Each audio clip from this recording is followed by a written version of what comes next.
Assalamualaikum warahmatullahi wabarakatuh.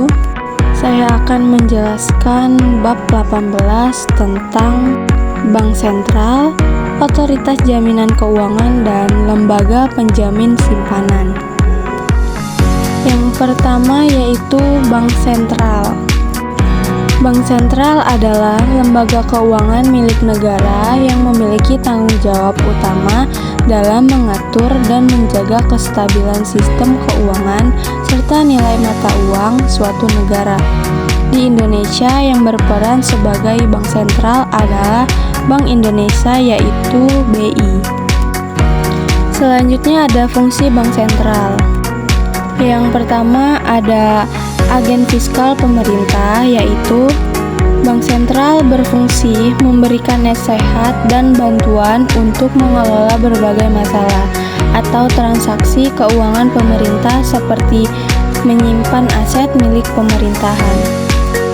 Yang kedua, banknya bank, yaitu sebagai banknya Bank Sentral memberikan bantuan kepada bank-bank umum yang mengalami kesulitan likuiditas tetapi sulit mendapatkan dananya dari sumber dana lain. Selanjutnya yaitu ada penentu dan pelaksana kewajiban moneter. Sebagai penentu dan pelaksana kebijakan moneter, Bank Sentral bertugas mengendalikan jumlah uang beredar dan tingkat bunga dengan menggunakan instrumen-instrumen kebijakan moneter. Selanjutnya ada pengawasan, evaluasi, dan pembinaan perbankan, yaitu mengingat bahwa sampai saat ini bank adalah lembaga keuangan yang terbesar dan terpenting, maka kesehatan dan kestabilan sektor perbankan memberikan kontribusi yang sangat besar bagi stabilitas sektor keuangan. Oleh karena itu, pengawasan, evaluasi, dan pembinaan perbankan oleh Bank Sentral itu sangat penting. Selanjutnya yaitu ada penanganan transaksi giro, yaitu Bank Sentral mengontrol dan mengelola kegiatan-kegiatan transaksi yang menggunakan alat pembayaran giro, sebab transaksi-transaksi tersebut terjadi dalam jumlah yang sangat besar antar bank, antar wilayah, dan antar negara. Fungsi yang terakhir yaitu ada riset-riset ekonomi.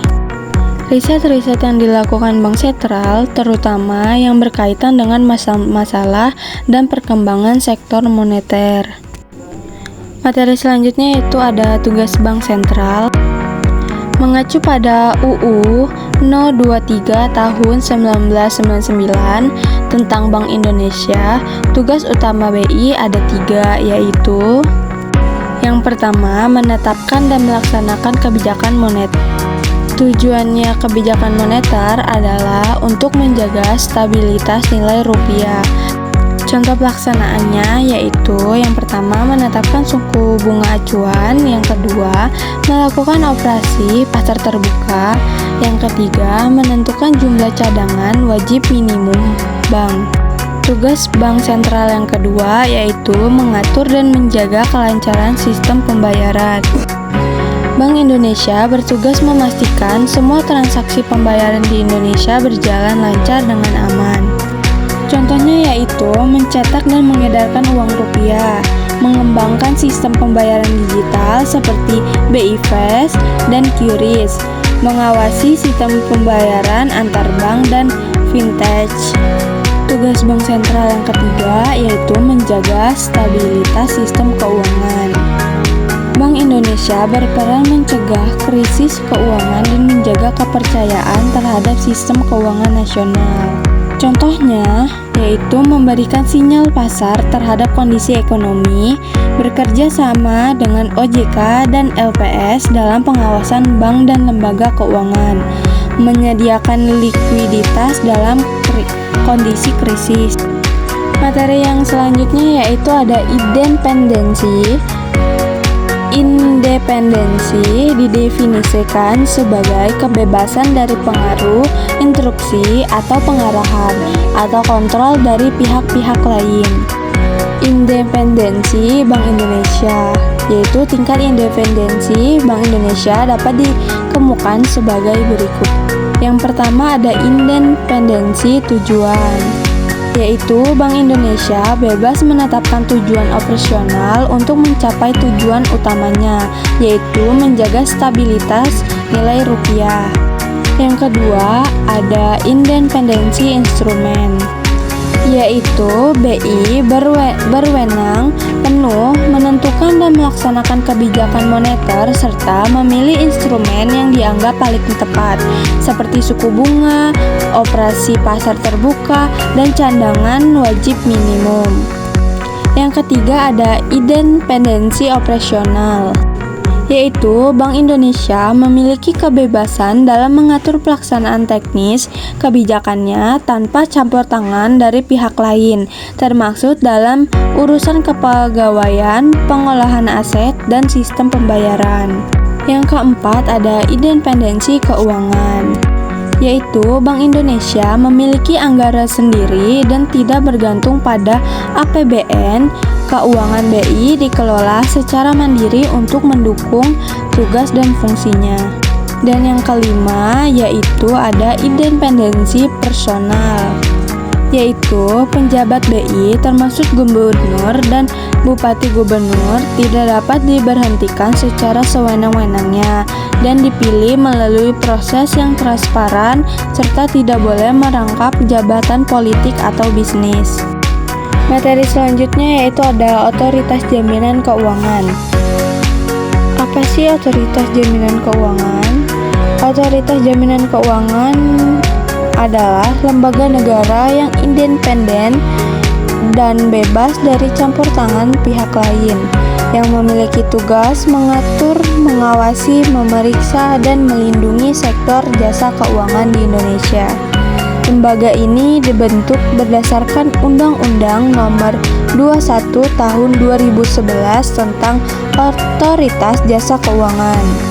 Tujuan OJK ini yaitu menyelenggarakan seluruh kegiatan sektor jasa keuangan serta teratur, adil, transparan, dan akuntabel.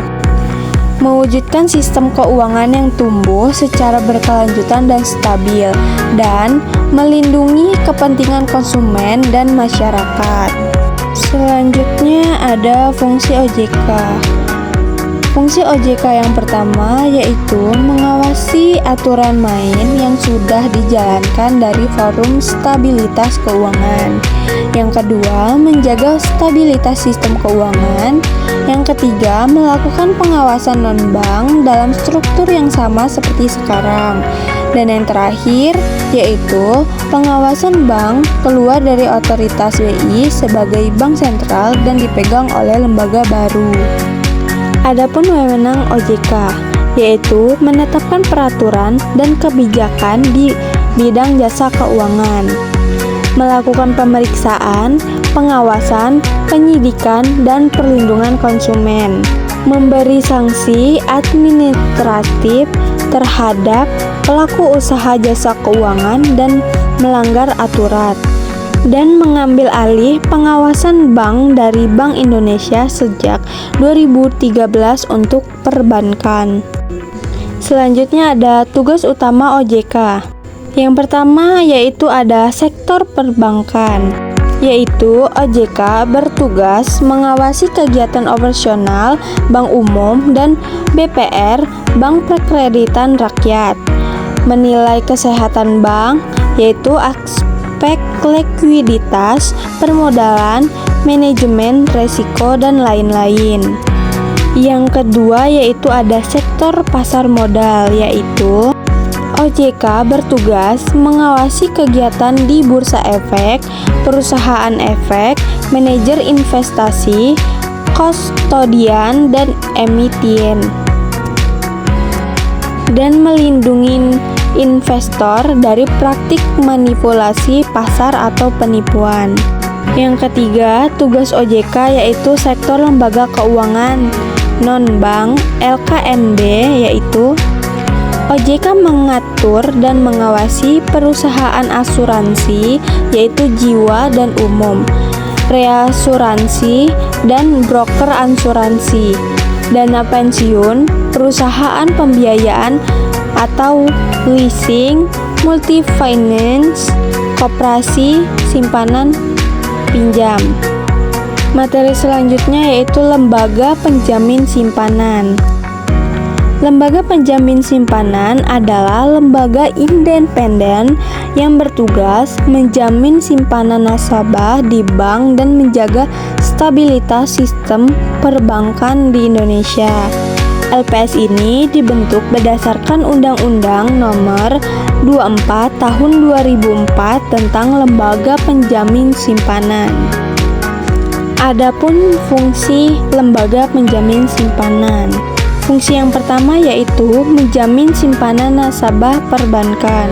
Yang kedua, ikut menjaga stabilitas sistem perbankan, terutama jika terjadi krisis atau kondisi bank gagal. Selanjutnya yaitu ada tugas dan wewenang LPS. Yang pertama ada tugas lembaga penjamin simpanan, yaitu tugasnya menjamin simpanan nasabah yang memenuhi syarat sesuai ketentuan, melakukan resolusi bank, dan mendukung stabilitas sistem keuangan.